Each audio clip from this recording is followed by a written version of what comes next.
A lo largo de la historia de la humanidad hay una gran cantidad de discursos que han sido dados por grandes individuos, discursos dados a grandes audiencias que han cambiado muchas veces situaciones.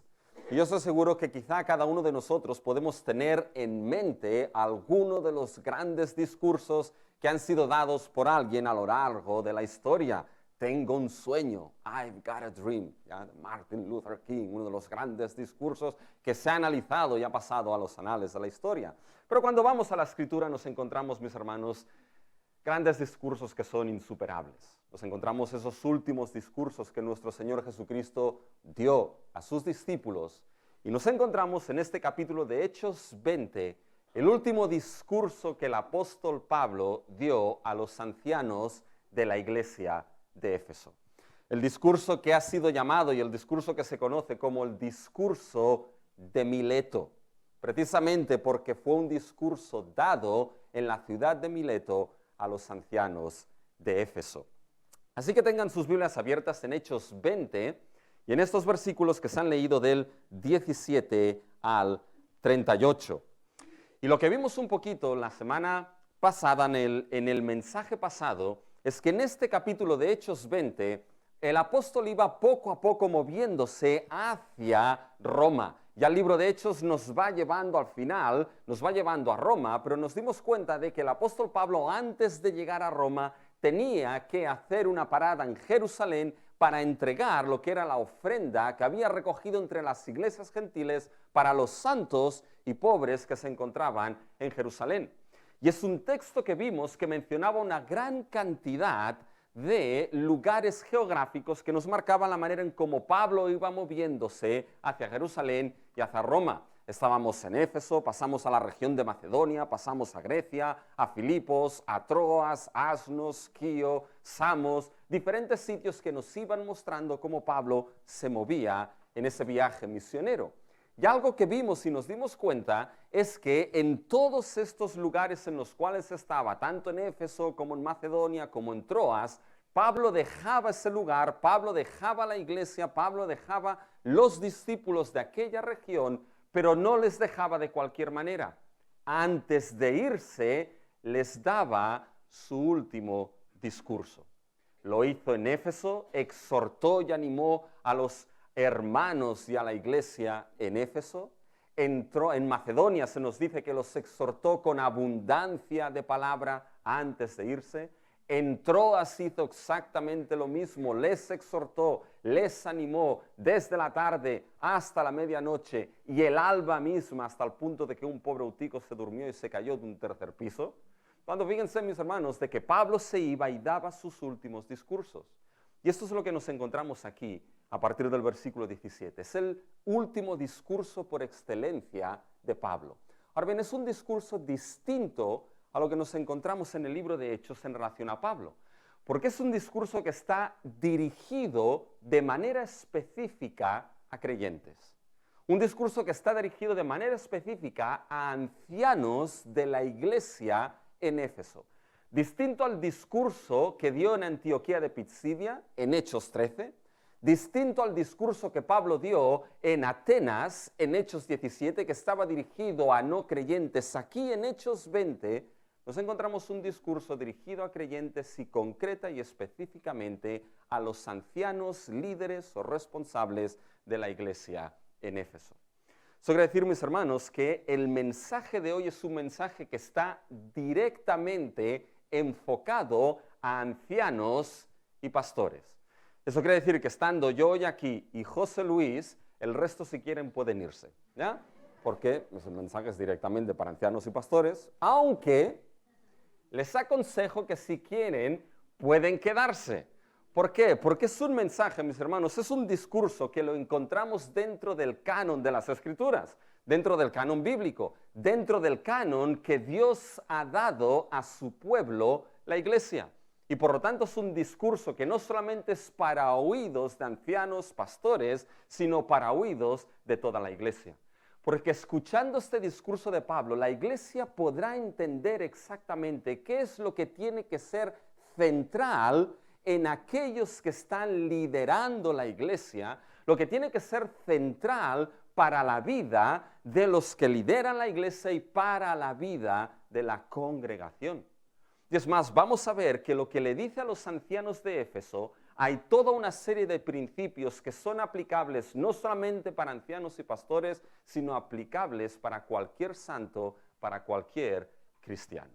Así que vamos a escuchar lo que Pablo le dijo en esos discursos de Mileto a los ancianos de la iglesia de Éfeso. Y escuchamos tres cosas en este discurso. Primeramente, lo que escuchamos es la instrucción del valor absoluto del Evangelio de Jesucristo. Segundo, lo que escuchamos es la instrucción de la importancia de todo el consejo de Dios. Y tercero, lo que escuchamos es la instrucción de servir por gracia. Vamos a ver estos tres aspectos que Pablo les va a decir a esos ancianos y que todos nosotros escuchamos en el día de hoy. El primer punto es que escuchamos lo que es la instrucción del valor absoluto del Evangelio de Jesucristo. Y fíjense, el Evangelio tiene valor absoluto, primero, porque es de absoluto provecho o es de absoluto beneficio. Esto es algo que Pablo dirá al inicio de su mensaje, al inicio de su discurso en los versículos del 17 al 21. Fíjense dónde nos sitúa ya el versículo 17. Nos sitúa en Mileto, Pablo pidiendo algo específico. Versículo 17. Enviando pues desde Mileto a Éfeso, hizo llamar a los ancianos de la iglesia. Por lo tanto, es un discurso dirigido a los ancianos y vamos a lo largo de este mensaje a destacar ciertas cosas sobre lo que es el liderazgo que la Escritura nos muestra que la iglesia debe tener, el gobierno espiritual que la iglesia debe tener. Fíjense que aquí se dirige a los ancianos de la iglesia. Y aunque haya aquellos que se han aferrado a decir y a determinar que el gobierno de iglesia que aquí Pablo está estableciendo, los ancianos de la iglesia, no podía ser del tiempo de Pablo, sino que esto es un anacronismo, tiene que ser del tiempo más tardío. Mis hermanos, lo que es algo que sabemos en la historia de Pablo es que Pablo cuando fundaba tenía algo en mente. Pablo establecía ancianos que gobernasen y que liderasen las iglesias locales que habían sido fundadas. Porque Pablo entendía que una iglesia sin ancianos que gobiernen y lideren nuestra iglesia es una iglesia deficiente. Se lo dijo Pablo cuando escribió a Tito. Fíjense lo que escribe en Tito capítulo 1, versículo 5. Por esta causa te dejé en Creta. ¿Para qué? Para que corrigieses lo deficiente y establecieses ancianos en cada ciudad, así como yo te mandé. Por tanto, la iglesia tiene la instrucción apostólica, el mandato apostólico de establecer ancianos en la congregación local, ancianos que veremos que van a tener que supervisar y pastorear lo que es precisamente la iglesia. Y fíjense, mis hermanos, en este versículo 17, el uso que hace Pablo del singular y del plural. Fíjense en el versículo 17, dice que hizo llamar desde Mileto a los ancianos, plural, de la iglesia, singular. No a los ancianos de varias iglesias en Éfeso, sino ancianos, plural, de la iglesia, singular, en Éfeso. Y esto nos da algo que es importante, mis hermanos, de que el Nuevo Testamento entiende de que el gobierno espiritual de la iglesia local es un gobierno plural. Tiene pluralidad de ancianos, tiene pluralidad de pastores que pastorean, supervisan lo que es la congregación local, el rebaño del Señor.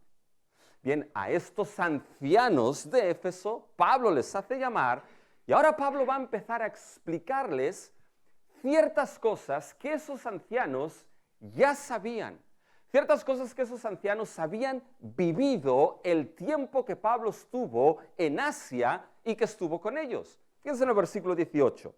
Cuando vinieron a él, les dijo, vosotros sabéis, ahora les va a contar lo que ya saben. Dice, vosotros sabéis cómo me he comportado entre vosotros todo el tiempo, desde el primer día que entré en Asia. Desde el primer día que Pablo entró en Asia Menor, en la actual Turquía, mis hermanos, esos ancianos de Éfeso sabían cuál era el comportamiento de Pablo. Y acuérdense que Éfeso fue el lugar donde posiblemente Pablo estuvo más tiempo ministrando y compartiendo el Evangelio. Se nos dice que estuvo un periodo de 3 años en Éfeso enseñándoles, anunciándoles y predicando el Evangelio del reino. Y esos ancianos sabían del comportamiento de Pablo, sabían del servicio de Pablo. Y eso es lo que Pablo quiere enseñarles a esos ancianos. No solamente quiere recordarles de cuál ha sido su comportamiento, sino de manera específica quiere mostrarles cómo ha sido su servicio apostólico en medio de ellos. Y ese recordar de ese servicio de Pablo les va a mostrar qué es lo de valor supremo para ellos. Que es aquello que es de un valor y un beneficio supremo y absoluto para la vida de Pablo, para la vida de esos ancianos y para la vida de la iglesia. Y fíjense que el texto, mis hermanos, nos lo muestra. Fíjense los versículos 18 y 19. Cuando vinieron a él les dijo, vosotros sabéis cómo me he comportado entre vosotros todo el tiempo, desde el primer día que entré en Asia, y fíjense lo que dice, sirviendo al Señor con toda humildad y con muchas lágrimas y pruebas que me han venido por las asechanzas de los judíos. Fíjense lo que Pablo les está recordando y les está explicando. Esos ancianos sabían cuál había sido el servicio, cómo había servido Pablo al Señor. Y les dice cómo sirvió. Les dice que sirvió con toda humildad. No sirvió en medio de ellos con orgullo. No sirvió en medio de ellos con arrogancia. Sirvió en medio de ellos con toda humildad. Y eso, mis hermanos, en aquel tiempo, en una cultura greco-romana, la humildad no era vista como una virtud para servir. Porque la humildad en aquel tiempo y aquella cultura era entendida como servidumbre. Y eso se veía como una debilidad. Pero mis hermanos, aquí Pablo no considera ese servicio en humildad como una debilidad. Lo que Pablo está haciendo aquí es seguir, mis hermanos, el ejemplo de aquel que sirvió con la humildad más sublime y más perfecta que hay, que es nuestro Señor Jesucristo. Aquel que fue capaz, mis hermanos, habiendo amado a los suyos, a sus discípulos, amarlos hasta el fin. Y coger, mis hermanos, un lebrillo, coger una toalla y lavarles los pies, algo que solamente hacían los esclavos de las casas. Y sirvió con humildad. Aquel Jesús, mis hermanos, que siendo Dios, no estimó el ser igual a Dios como cosa que aferrarse.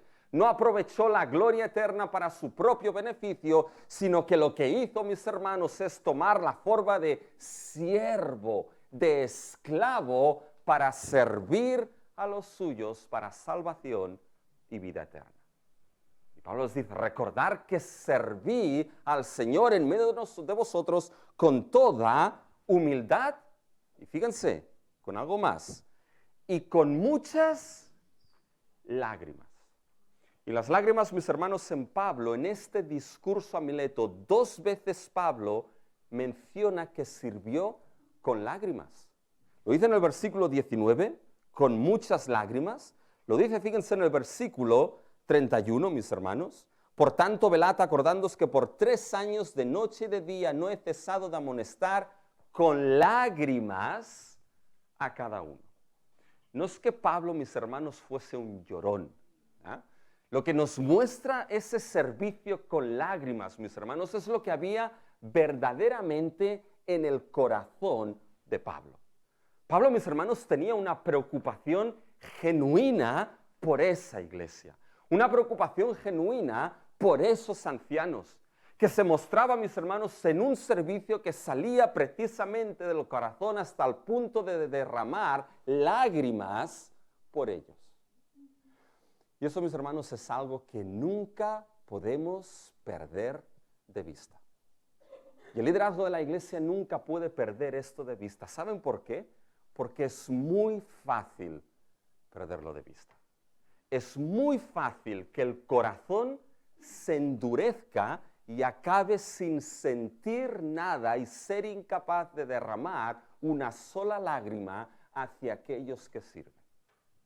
¿Por qué? Porque, mis hermanos, las preocupaciones, las cargas del ministerio, los desalientos, las decepciones, las desilusiones, las deslealtades. Mis hermanos, ¿saben lo que hace muchas veces eso? Endurece cada vez más el corazón. Hasta el punto de quizá llegar en algún momento a decir, ya no puedo más, ¿sabes qué? Ya no quiero saber nada. Y a veces es como ese rocío en invierno que cae, mis hermanos, y se congela. Y solamente el sol del Evangelio puede derritir nuevamente esto, mis hermanos. Y Pablo aquí enseña lo que es esa tremenda verdad de que sirvió con lágrimas por ellos. Y lo hizo con humildad y con lágrimas, fíjense, mis hermanos, a través y a pesar de las diferentes pruebas, peligros y acechanzas, mis hermanos, que los judíos le pusieron. Fíjense al final del versículo 19. Y pruebas que me han venido por las acechanzas de los judíos. Quizá aquí Pablo les recordó esas pruebas que tuvo que vivir en las persecuciones en Antioquía de Pisidia, en Iconio, en Derbe. Dice, vosotros sabéis todo lo que tuve que pasar a raíz de esos judíos que me persiguieron a mí y a los míos, que fuimos apedreados y casi fui dado por muerto. ¿Se acuerdan? Lo dieron por muerto a Pablo, mis hermanos. Dice, bien, este fue mi servicio. Ahora fíjense el gran cambio. Fíjense, mis hermanos, lo que dice Pablo en el versículo 20, porque es sorprendente. Y como nada que fuese útil, he rehuido de anunciaros y enseñaros públicamente y por las casas. Y lo que Pablo está diciendo aquí es decir, he servido con humildad y con muchas lágrimas. Dice, y a pesar de todas esas pruebas, a pesar de todas esas dificultades, a pesar de todas esas persecuciones de los judíos, dice, no he rehuido, ahí está el verbo principal, no he rehuido, no he parado, no me he quedado nada que fuese provechoso y de beneficio para anunciaros y enseñar casa por casa. ¿Se dan cuenta de lo que Pablo está diciendo? Dice, a pesar de todo lo que tuve que vivir en ese servicio, ancianos de Éfeso, no me quedé nada de provecho y utilidad para mí mismo. No rehuí quedarme nada de beneficio y de provecho para mí. No hice esto, sino que aún y a pesar de esas pruebas, no me quedé nada de beneficio por vosotros, para anunciaros y para enseñar casa por casa el qué. Y fíjense que el texto lo dice, mis hermanos.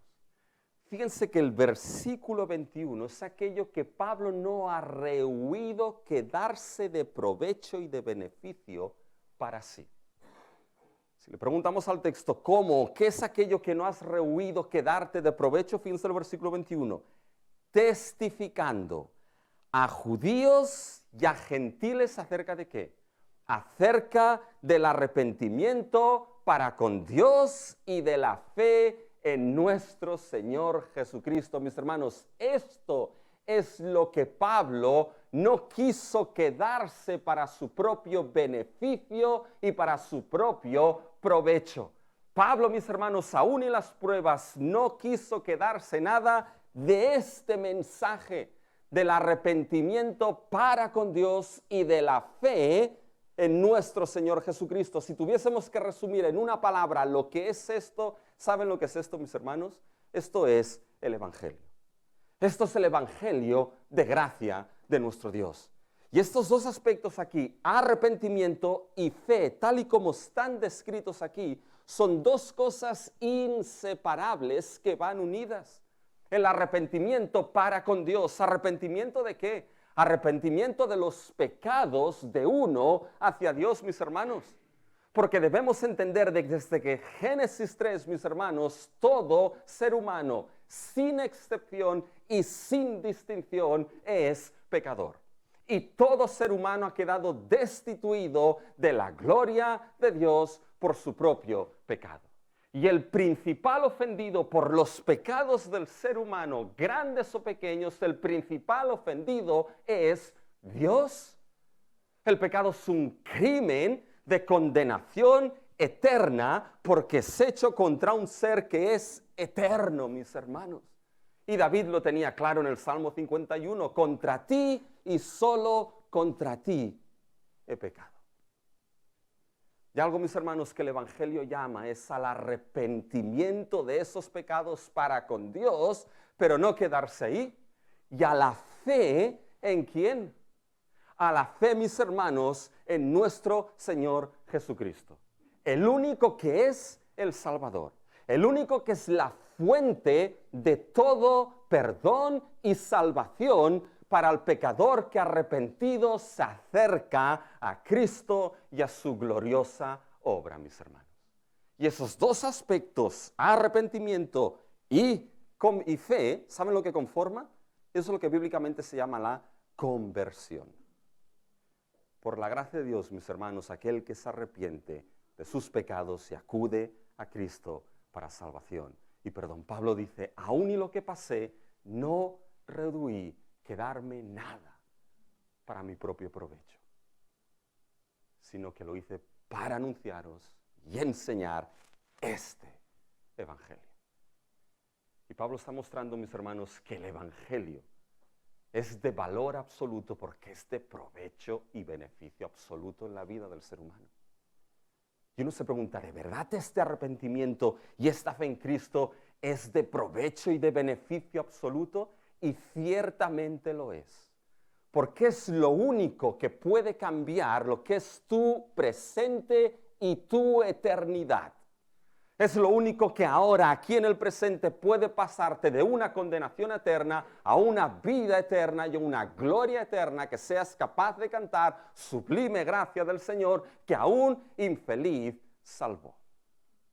Y es de provecho eterno, y Cristo lo puso en una parábola de una manera distinta, aquel que hizo sus graneros bien grandes en este mundo y atesoró grandes cosas en este mundo, y el Señor Jesús en aquella parábola le dice, necio, ¿de qué te sirve todo esto si esta noche vienen a pedir tu alma? Y todo lo que has atesorado, ¿de quién será? ¿De qué te sirve? ¿De qué te aprovecha? ¿De qué te beneficia? Tenerlo todo en este mundo y perder eternamente tu alma. Porque, mis hermanos, somos como la hierba del campo, que hoy es y mañana ya no está. Fíjense, mis hermanos, que el apóstol Pablo le está mostrando algo. Ese valor de beneficio y ese provecho, mis hermanos, del Evangelio. Se lo está mostrando a esos ancianos. Por tanto, pensemos en algo. Mis hermanos, les está diciendo que eso que Él nos ha quedado para su beneficio propio es lo que más beneficia a esos ancianos de Éfeso. No hay aquello que sea de mayor provecho y de mayor beneficio, mis hermanos, para el liderazgo, para los ancianos y para los pastores de una iglesia que el Evangelio de nuestro Señor Jesucristo, mis hermanos. Y no son las técnicas, no son técnicas de igle crecimiento, no son modelos, no son diferentes tácticas, mis hermanos. Lo que es de mayor provecho y beneficio para la vida del siervo que lidera la iglesia es el Evangelio de Cristo Jesús. ¿Y cuánto debemos recordar esto? Los que estamos aquí y la iglesia también. Porque hay momentos que uno puede caer y puede decir, necesito algo más. Necesito algo que sea de mayor provecho. Necesito algo que sea de mayor utilidad. Y no hay nada de mayor provecho y no hay nada de mayor utilidad que el Evangelio de Cristo. Porque en Él, mis hermanos, nos han sido dadas las riquezas de la gloria de nuestro Dios. Y sus riquezas son inagotables, mis hermanos. Y eso es para todo ministro de Cristo y eso es para la iglesia de Cristo. La iglesia local no puede perder nunca de vista que aquello que es de mayor provecho para su vida es el Evangelio de Cristo Jesús. Por tanto, pidan muchas cosas, pidan. Lo que se les dará no lo sé. ¿Eh? Pero no pidan que este Evangelio no sea predicado domingo tras domingo. Arquímedes dijo, dadme una palanca y un punto de apoyo y moveré el mundo. Mis hermanos, que nos den el Evangelio y la iglesia será movida. Fíjense que es el Evangelio ese valor absoluto porque es de absoluto provecho, pero por otra razón, mis hermanos. El Evangelio es de valor absoluto, fíjense lo que va a decir ahora Pablo, por encima del valor de la vida misma. Y fíjense que esto empieza Pablo a desarrollarlo en los versículos del 22 al 24. Eso es lo que dice en el 22. Ahora he aquí. Y se refiere a él mismo, no se va a referir a otro. Ahora he aquí ligado yo. ¿Ven ese yo del versículo 22? Ese yo es enfático. Y Pablo empieza a ser muy enfático en su discurso a partir del versículo 22. Ahora he aquí ligado yo mismo, sería el énfasis, en espíritu. Fíjense el versículo 25. Y ahora he aquí yo, otro énfasis, yo mismo sé. Fíjense ahora el versículo 29. Porque yo mismo sé. ¿Se dan cuenta? Hay un énfasis en Pablo, mis hermanos. Y ahora Pablo sabe algo. Fíjense lo que sabe enfáticamente en el versículo 22. Ahora aquí, ligado yo en espíritu, voy a Jerusalén, sin saber lo que allá me ha de acontecer. Lo que Pablo está diciendo es algo sorprendente. Dice, ahora sé que yo, por el espíritu, estoy ligado por el espíritu. He sido ligado. El verbo es pasivo. Aquí es el que liga, mis hermanos, el que ata al apóstol Pablo a ir a Jerusalén. ¿Saben quién es? Es el Espíritu. Si Pablo tenía toda la responsabilidad, y aquí volvemos al tema que a unos nos... Pablo tenía toda la responsabilidad de ir a Jerusalén y entregar la ofrenda de los santos, mis hermanos. Tenía toda la responsabilidad, pero aquel que lo había ligado, que lo había atado para ir a Jerusalén soberanamente, era el Espíritu de Dios. El tiempo para ir a Jerusalén y entregar la ofrenda, piensen en esto, El tiempo para ir a Jerusalén y entregar la ofrenda estaba marcado no primeramente por la agenda de Pablo, sino por la agenda del Espíritu Santo. Y uno dice, fantástico. ¿Sí, fantástico? Sigan leyendo cuándo fue atado para ir, mis hermanos, a Jerusalén. Fíjense, versículo 22 al final. Sin saber lo que allá me ha de acontecer, salvo que el Espíritu Santo por todas las ciudades me da testimonio diciendo que me esperan prisiones y tribulaciones. Y el Espíritu le dice, oye, ve para Jerusalén y en todas las ciudades, Pablo, te van a recibir con alabanzas, con honores. Te van a recibir con las llaves de la ciudad en mano. Aquí viene Pablo, el gran apóstol de los gentiles. ¿Es eso, mis hermanos? Ni mucho menos. El Espíritu dice, te ato para ir a Jerusalén. Y vas a tener prisiones, cadenas y tribulaciones. Toma a ver quién va a Jerusalén, mis hermanos. Es como Jesús cuando dijo, vamos a Jerusalén, sabiendo que le estaban persiguiendo para cogerlo y matarlo, y los discípulos se pusieron las manos en la cabeza, mis hermanos. ¿Ustedes se imaginan esos ancianos de Éfeso escuchando a Pablo aquí? Dice, me voy a Jerusalén, y ahí me van a esperar tribulaciones, cadenas, prisiones, porque el Espíritu lo ha testificado. Si ustedes son los ancianos de Éfeso, ¿qué le hubiesen dicho a Pablo? ¿Saben lo que hubiese dicho? Bueno, lo que ha dicho Joan. ¿No ibáis? Digo, Pablo, ¿pero qué vas a Jerusalén si te esperan en cada ciudad todas estas cosas? Pablo, oye, no vayas, quédate aquí con nosotros, está muchísimo mejor. ¿Qué vas a pasar todo esto? Porque Pablo, pregúntate algo, ¿qué tiene más valor que tu propia vida? Y Pablo les dice, esperar que todavía me queda discurso. Y fíjense lo que les dice en el versículo 24. Pero, eso cambia las cosas, ese pero cambia aquí. Pero de ninguna cosa hago caso. Paren aquí. No quiere decir que Pablo no hiciese caso de nada ni de nadie. Hacía caso al Espíritu Santo. Por eso se iba a Jerusalén. La idea aquí, mis hermanos, de que de ninguna cosa hago caso, mis hermanos, está mejor traducido en la Biblia de las Américas. Fíjense cómo lo traduce la Biblia de las Américas. Dice, pero en ninguna manera estimo mi vida como valiosa para mí mismo. ¿Se dan cuenta? Dice, sí hay tribulaciones, hay prisiones lo que me esperan, pero ninguna cosa estimo mi vida como valiosa para mí mismo. Pablo está diciendo, ¿por qué hay algo que tiene más valor que mi propia vida? Es duro decir esto, ¿eh? Piensen, mis hermanos, piensen que hay de más valor que la vida.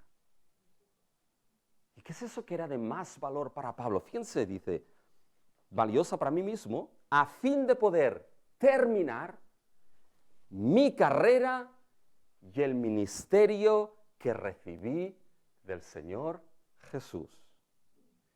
Pablo, mis hermanos, tenía algo más valioso que su vida, y es que quería terminar la carrera. Y es que quería, mis hermanos, terminar ese ministerio, ese servicio literalmente que había recibido de Cristo Jesús. Y la pregunta es, ¿cuál es ese ministerio que había recibido de Cristo Jesús y que tenía más valor que la vida misma de Pablo? ¿Saben cuál era?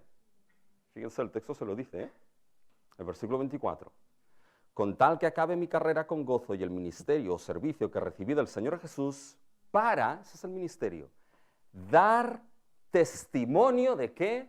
Del Evangelio de la gracia de Dios. Esto es lo que tenía más valor que la vida de Pablo, mis hermanos. El testimonio del Evangelio de la gracia de Dios, mis hermanos. El testimonio, el testificar, el predicar, el exponer esa buena noticia de la gracia y bondad inmerecida de Dios para el pecador, mis hermanos.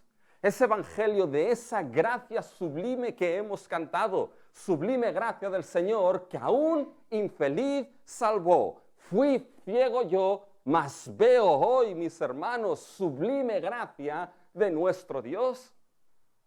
Para Pablo quería terminar ese ministerio, testificar de que hay una gracia soberana, una gracia inmerecida que Dios, mis hermanos, da a aquellos que por su gracia se arrepienten y se acercan a Cristo Jesús para salvación. Que los pecados pueden ser muy grandes, pero mis hermanos, la gracia de Dios es mucho mayor. Esa gracia que en cualquier tribulación, en cualquier prueba, en cualquier debilidad, Pablo podía decir que esa gracia le era suficiente en su vida. Esto, mis hermanos, es lo que era de mayor valor para la vida de Pablo, incluso mayor que su vida. No tengo a mi vida como ese valor último, sino que el valor último es acabar ese servicio de testificar a Cristo. Y eso, mis hermanos, se lo está diciendo a esos ancianos. Es como si les dijese, amados, no hay valor absoluto en vuestra vida y ministerio que el evangelio de la gracia de Dios. Da igual las tribulaciones, da igual las pruebas, da igual las cadenas. Habéis sido atados por el Espíritu para testificar del evangelio de la gracia de Dios. Y amados, debéis acabar la carrera. Pablo se lo dijo a Timoteo, ¿se acuerdan al final de su vida? He peleado la buena batalla. corrido la carrera, he mantenido la fe. Y mis hermanos, todo que está delante de una iglesia tiene que saber que ese es el valor supremo en la vida de uno, por encima de su propia vida. Es difícil esto, pero hay algo que está por encima de mí, y ese es el Evangelio de la gracia de Dios. Pero ¿saben? Esto no es solamente para los ancianos, esto es para cualquier cristiano. Porque la vida cristiana, mis hermanos, se define sabiendo cuál es el lugar de Cristo y el Evangelio en nuestra vida. ¿Cuáles son las primeras cosas que debemos buscar? Y mis hermanos, deben saber que la vida cristiana es darnos por Cristo y su Evangelio. ¿Hemos entendido esto? Si es así, y ese Evangelio es el valor, mis hermanos, por encima de nuestra vida, preguntémonos algo. ¿Cuántos de nosotros, cuando tenemos que tomar decisiones, mis hermanos, cuántos de nosotros las tomamos no primeramente pensando en lo que es de provecho para mi vida, sino de provecho para el ministerio del Evangelio de la gracia? ¿Cuántos de nosotros cuando decidimos, mis hermanos, decidimos no en base al valor de mi propia vida primero, sino en base, mis hermanos, al llamado y al lugar donde quizá el Señor me ha puesto para servir en el Evangelio de la gracia? ¿Cuántos de nosotros, mis hermanos, hacemos del reino de los cielos y del Evangelio el principio que rige nuestras decisiones en este presente? Escuchamos, mis hermanos, esta instrucción de que el valor absoluto es el valor del Evangelio de Cristo Jesús. Pero escuchamos una segunda cosa. Escuchamos, mis hermanos, la instrucción de la importancia de todo el consejo de Dios. Y aquí hay dos preguntas que las desarrollo en 3 puntos, y a ver cómo lo hago, mis hermanos. Pero fíjense, la primera pregunta es decir, bueno, escuchamos de la importancia de todo el consejo de Dios. Y la pregunta aquí es, ¿cuál es todo el consejo de Dios? Y la respuesta que nos da el texto es que todo el consejo de Dios es la predicación y la enseñanza del Evangelio del reino.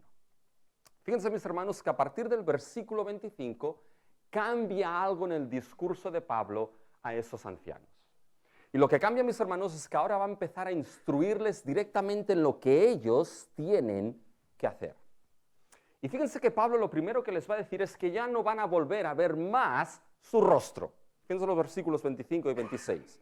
Dice, y ahora aquí, yo sé que ninguno de todos vosotros, entre quienes he pasado predicando el reino de Dios, verá más mi rostro. Por tanto, yo os protesto en el día de hoy que estoy limpio de la sangre de todos.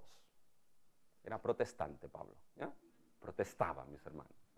Fíjense, ¿qué es lo que está diciendo aquí Pablo? Está diciendo, bueno, ya no vais a ver mi rostro.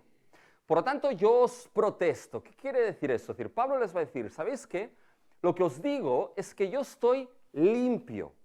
Estoy libre de vuestra sangre. ¿En qué sentido? Estoy libre de cómo vosotros ahora cuidéis y veléis por el rebaño que os ha sido dado.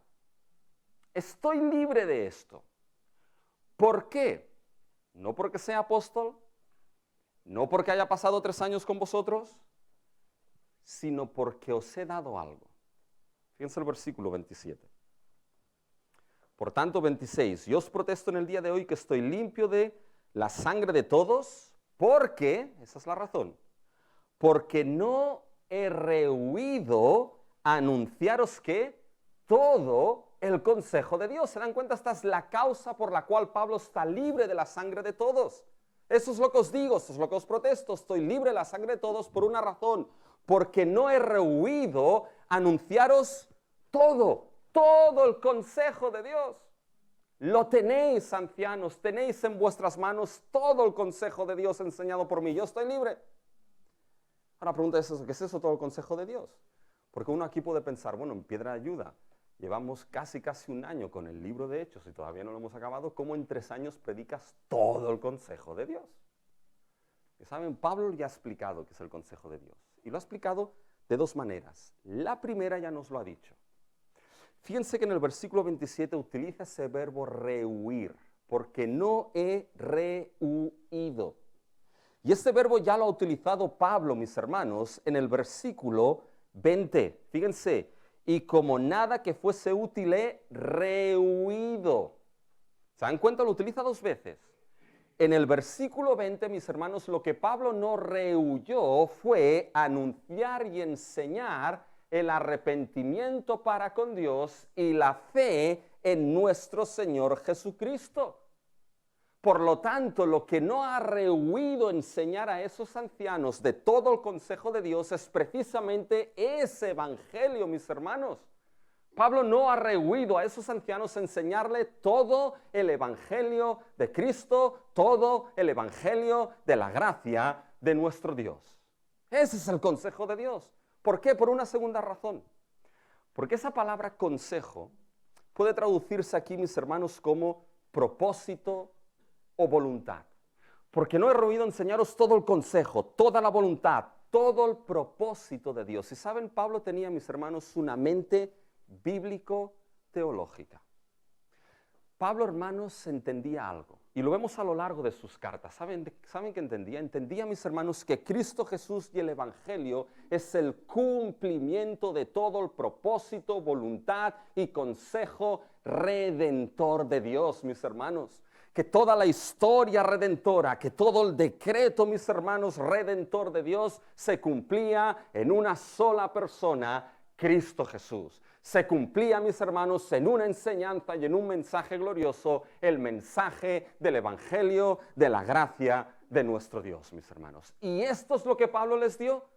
Pablo, mis hermanos, cuando dice, no he rehuido enseñaros todo el consejo, es que les explicó cómo en el Evangelio, mis hermanos, todo el consejo redentor de Dios se cumplía. Las enseñanzas, las doctrinas, las aplicaciones, las implicaciones del Evangelio de Cristo enseñado a esos ancianos. En otras palabras, mis hermanos, lo que hizo Pablo fue predicación expositiva del Evangelio de Cristo a esos ancianos durante 3 años. Y expuso todo el consejo. Y eso, mis hermanos, eso es lo que verdaderamente edifica y sobreedifica, lo veremos, a la iglesia. Esa predicación expositiva, mis hermanos, que lo que hace es exponer, enseñar, anunciar y predicar todo el consejo de Dios de Génesis a Apocalipsis cumplido en la persona de Cristo Jesús. Pero es aquí, mis hermanos, en la iglesia cogemos un libro y vamos de principio a fin. Y cuando nos encontramos que ese libro repite 1000 veces la misma cosa, ¿saben lo que tenemos que hacer? Predicar 1000 veces la misma cosa. Guste, no guste, se cansen o no se cansen. Uy, que es pesado que vuelva a predicar lo mismo. Si la Biblia lo dice 1000 veces, el púlpito lo dice 1000 veces.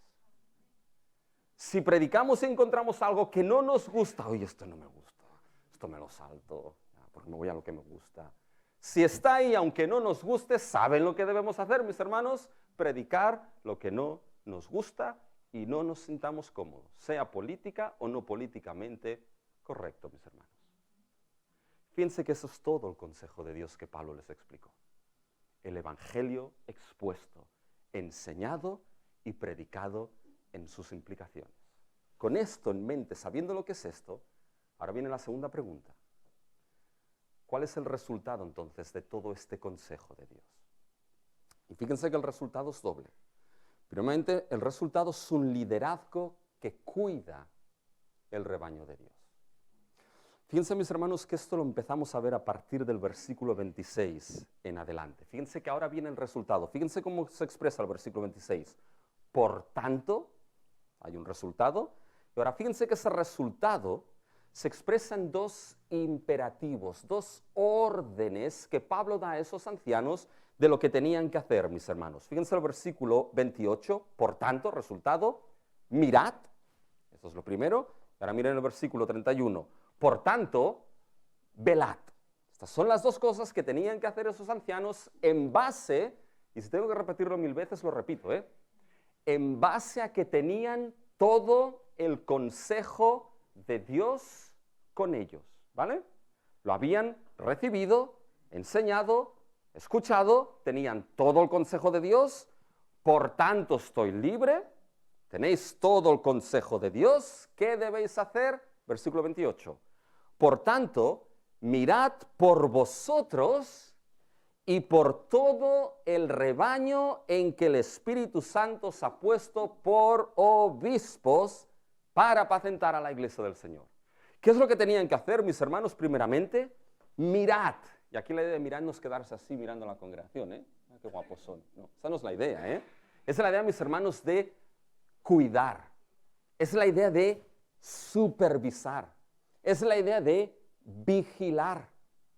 Tenéis todo el consejo, por tanto, mirad, cuidad, vigilad por vosotros. Está diciendo, cuidar vuestra vida, ancianos.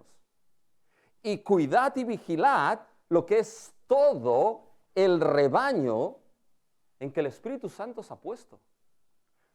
Es el Espíritu quien pone a aquellos que tienen que apacentar el rebaño. Y aquí el rebaño es la iglesia local de Éfeso.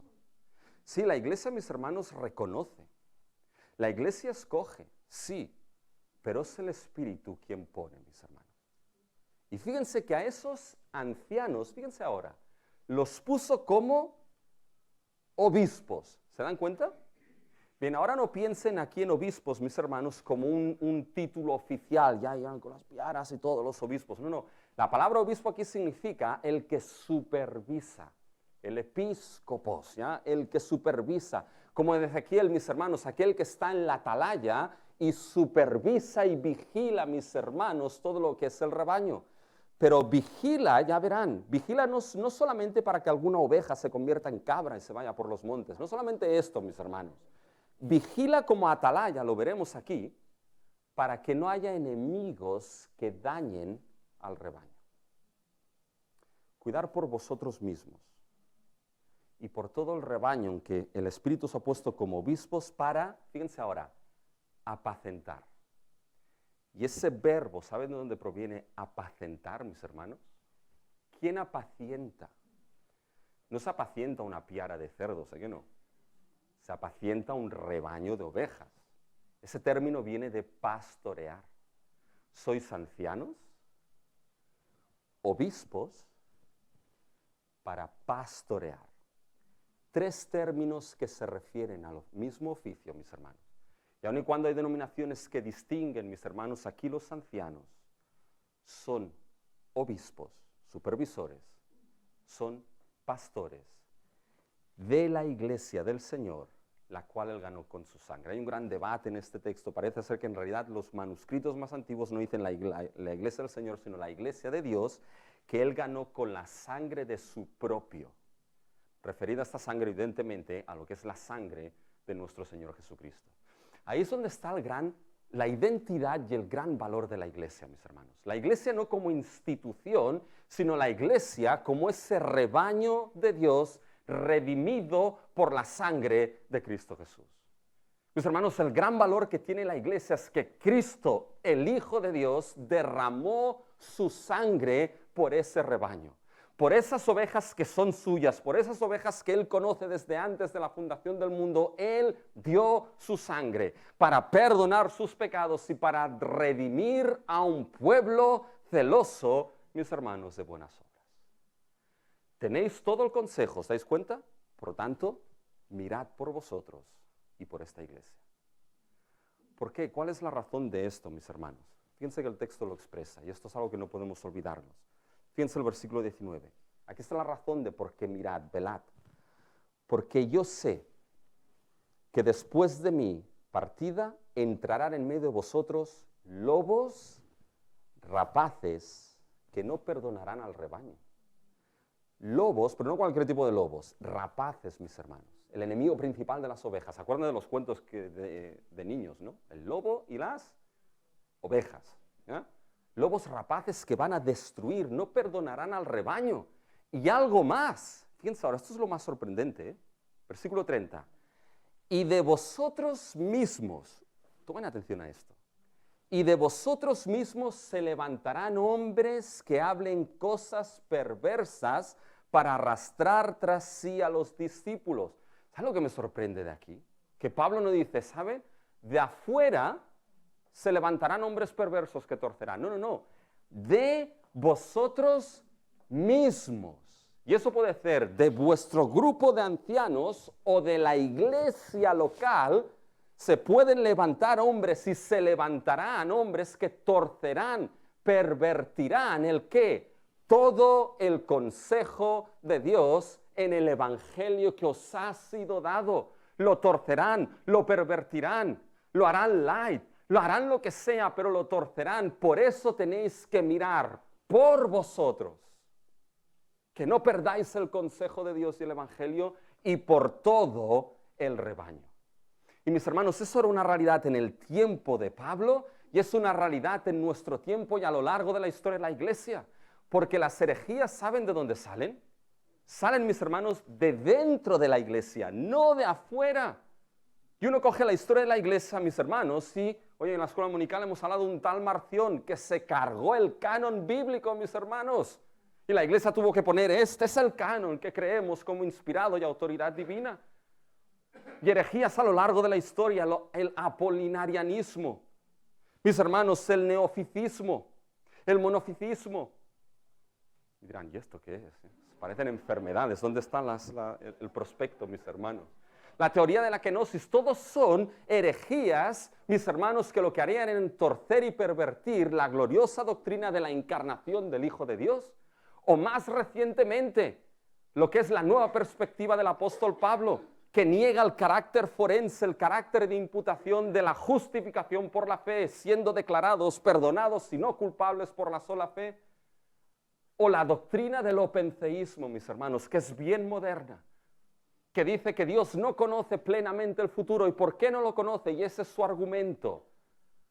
Porque Dios ha limitado su soberanía para que pueda haber una relación verdadera de amor con aquellos que se relacionan, y así que Dios no lo ha marcado todo para que haya una relación de amor. Eso es el opentheísmo, la teología de la apertura. Eso es una herejía, mis hermanos. Y eso surge de hombres de en medio de vosotros que tuercen el consejo de Dios. Por tanto, iglesia, ancianos, velad, cuidad por vosotros, cuidad por el rebaño. ¿Cómo cuidamos los pastores nuestra vida? ¿Saben con qué? Con todo el consejo de Dios. Y no nos apartamos de él y lo estudiamos de derecha a izquierda, de arriba a abajo. ¿Cómo cuidamos al rebaño? ¿Saben cómo? Con todo el consejo de Dios. Pero hay otro resultado que lleva con esto. El último punto es muy rápido, tranquilos, no sufran. Que fíjense, mis hermanos, es un liderazgo encomendado al Evangelio de la Gracia. Fíjense lo precioso que dice Pablo ahora, mis hermanos, a partir del versículo 31. La siguiente instrucción, por tanto, velad, cuidad, vigilad, acordándoos que por 3 años de noche y de día no he cesado de amonestar con lágrimas a cada uno. Y ahora, hermanos, os encomiendo a Dios. Paren aquí, esto sería ya suficiente, fantástico. Ancianos, os encomiendo ¿a quién? A Dios. ¿A quién mejor? La idea de encomendar a Dios es que os entrego a su supervisión, a su cuidado, a su protección, para que llevéis vuestro ministerio de cuidar y pastorear al rebaño. Eso sería más de suficiente, mis hermanos, encomendados a Dios. Pero Pablo no para aquí. Fíjense lo que dice. Versículo 32, y ahora, hermanos, os encomiendo a Dios y a la palabra de su gracia. Al Evangelio, mis hermanos. Os encomiendo a la protección, a la supervisión de la palabra de la gracia de Dios, del Evangelio de Dios. ¿Por qué? Porque ese Dios y su palabra tienen poder para algo. Fíjense. Que tiene poder para sobreedificaros y daros herencia con todos los santificados. Mis hermanos, Dios y su palabra tienen poder. Tienen poder para edificar y sobreedificarnos para que lleguemos a la herencia de todos aquellos que hemos sido santificados, mis hermanos. Esto, ¿quieren que les sea sincero? Les abra un poquito el corazón pastoral, mis hermanos. Esto en los que muchas veces me sustenta cuando tengo que estar aquí delante del púlpito, las semanas que no quiero preparar mensajes. Hay semanas que no quiero, ¿eh?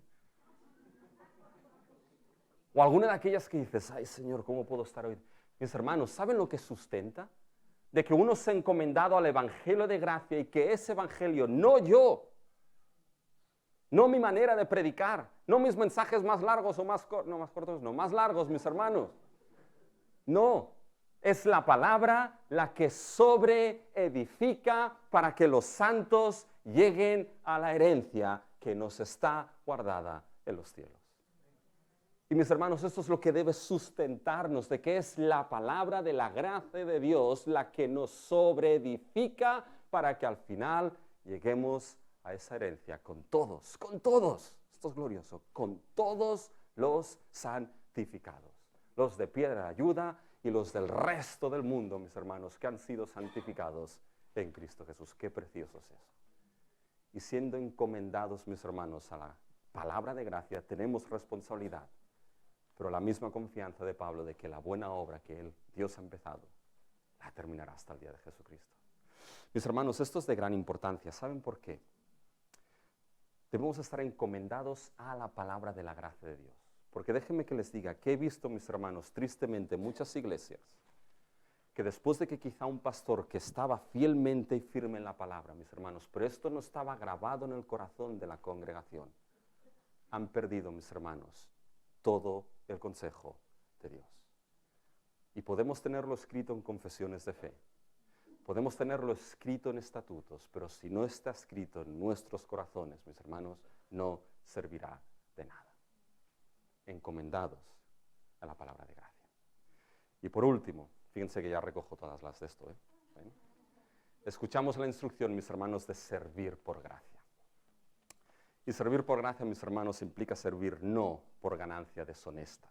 Fíjense que Pablo parece algo extraño a partir del versículo 33. Ni plata, ni oro, ni vestido, ni nada he codiciado. Antes vosotros sabéis que para lo que me ha sido necesario a mí y a los que están conmigo, estas manos me han servido. En todo os he enseñado que trabajando así se debe ayudar a los necesitados y recordar las palabras del Señor Jesús que dijo, más bienaventurado es dar que recibir. Es curioso, esto no aparece en ninguno de los evangelios, pero bueno, Pablo sabe dónde se lo saca, ¿ya? Dice, cuando hubo dicho estas cosas, se puso de rodillas y oró con todos. Entonces hubo un gran llanto de todos y echándole al cuello de Pablo le besaban. Se echaron al cuello de Pablo para besarle, y no para... Doliéndose en gran manera por la palabra que dijo de que no verían más su rostro, y le acompañaron al barco. No he codiciado ni plata, ni oro, ni vestido. He trabajado.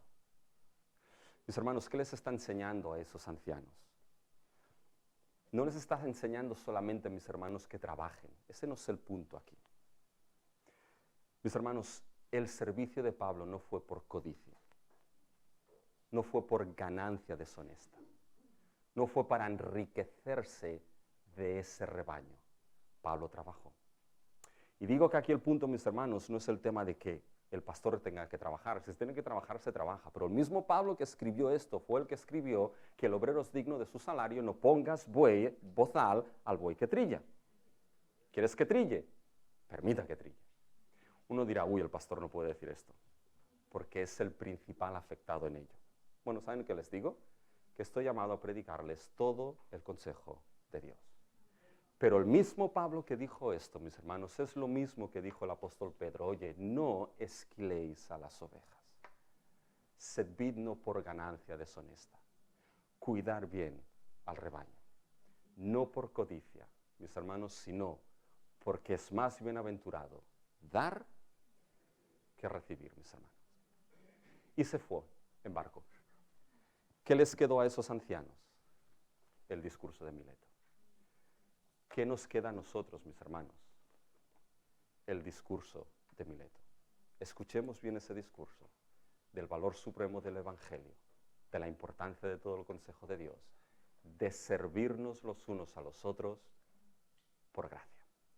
El Señor nos ayuda en ello, mis hermanos. Así que vamos a